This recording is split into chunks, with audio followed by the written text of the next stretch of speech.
कोकणातील प्रत्येक अपडेट जाणून घेण्यासाठी आजच माझे कोकणच्या सोशल मीडिया प्लॅटफॉर्मला लाईक, फॉलो आणि सबस्क्राईब करा।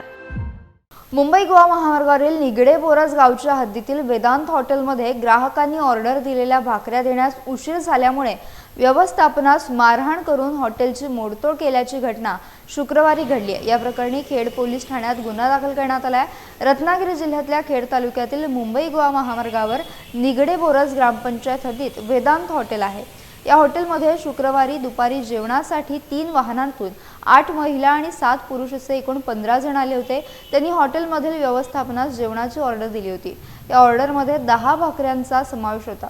व्यवस्थापनातून भाकऱ्या देण्यास उशीर झाल्याच्या रागातून या ग्राहकांनी शिवीगाळ करून व्यवस्थापनाशी हुज्जत घातली। त्यानंतर हॉटेलमधील कामगारांना मारहाण करीत हॉटेलची मोडतोड देखील केली। या प्रकरणी खेड पोलीस ठाण्यात फिर्याद दाखल केल्यानंतर मारहाणीसह हॉटेलची मोडतोड केल्याचा गुन्हा दाखल करण्यात आला आहे। याचा तपास खेड पोलीस करीत आहेत।